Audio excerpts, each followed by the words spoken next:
subscribe to our videos so that more people can hear the Word of God.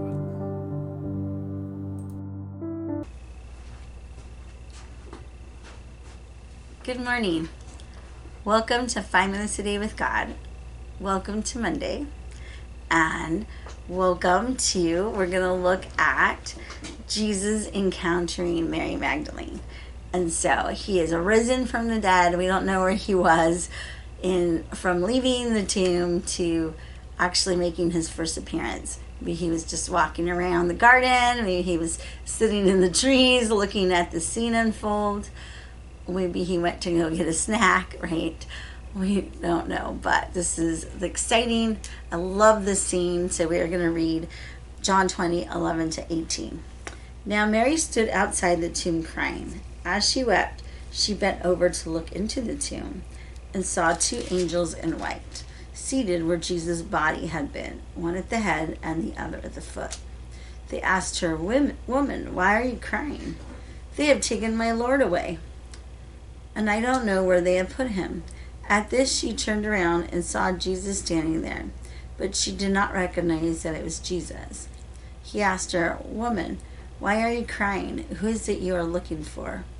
Thinking he was the gardener, she said, "Sir, if you have carried him away, tell me where you have put him, and I will get him." Jesus said to her, "Mary." She turned toward him and cried out in Aramaic, "Rabboni," which means teacher. Jesus said, "Do not hold on to me, for I have yet not ascended to the Father.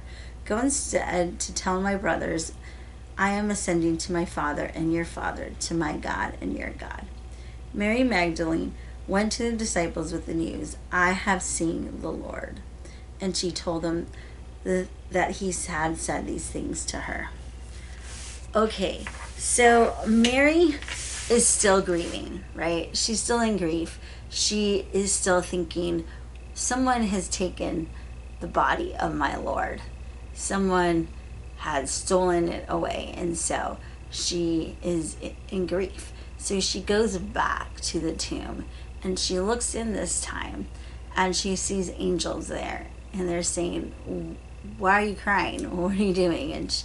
And then she kind of looks back at her, and she sees Jesus is there. And I always wondered, why didn't she recognize him, right? Why didn't she recognize him? And the last time she saw him, he was basically mutilated, right? His body was beaten, probably unrecognizable. All the blood that was dripping from his head to his open sores on his back, right? He did not look like Jesus. And so this new Jesus, right, this resurrected Jesus, she didn't recognize because she didn't expect for him to be there. And isn't that true? Sometimes God is in the midst of our lives. Well, God is always in the midst working in our lives. But sometimes when we don't see him, we say, "God, is that you? Or who is that? What is that? What's going on in my life," right? And if we don't look for God in our lives, we're not going to recognize him. And that's what was happening to Mary, is she wasn't really looking for Jesus, right? She was looking for his body, his dead body, but she wasn't looking for the resurrected Jesus. And then I love this part where he says her name, and he says Mary.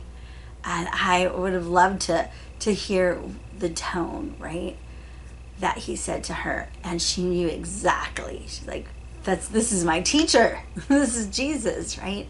And isn't that true, that someone who we have a relationship with, that there is intimacy with, like our parents or our spouse or even a best friend, that we could be doing stuff, we could be in a crowded, noisy room and we hear that voice, right?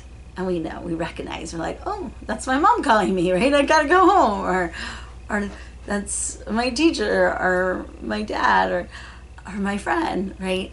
And that's what happened. She knew his voice. And so at that moment, she recognized him. And how beautiful that was. And she was probably maybe she was gave him a hug and hold on to Jesus, and Jesus like, "Don't cling to me right now, because there's work to be done," right? And I love this part where he says, go tell my brothers. And again, what I hadn't realized before, that this is the first time that Jesus refers to his disciples as brothers, right? He previously refers to them as servants, right? His servants, and or even co-laborers in the harvest. And he calls them friends. But this is the first time he calls them brothers, because this is the new church, right?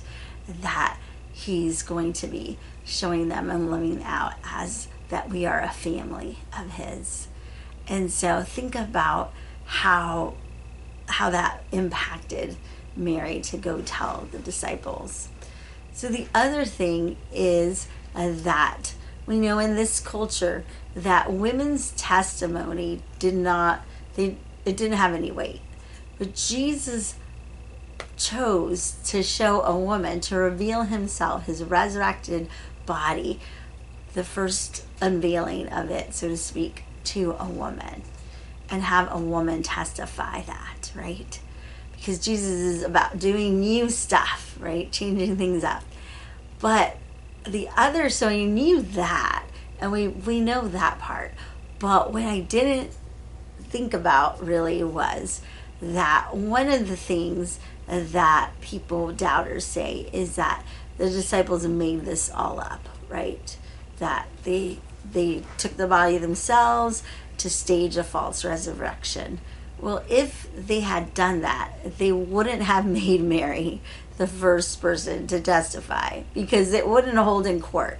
So it just kind of makes sense that this is something that they wouldn't made up, right? This is something that was so astonishing and so earth-shaking, so to speak, that it's not something that they would have said if they were just making the story up. And so Mary is so excited, and she goes and she tells the disciples. And so we are going to see tomorrow how they respond to Jesus. Have a good day, and remember, 5 minutes in the Word can change your life.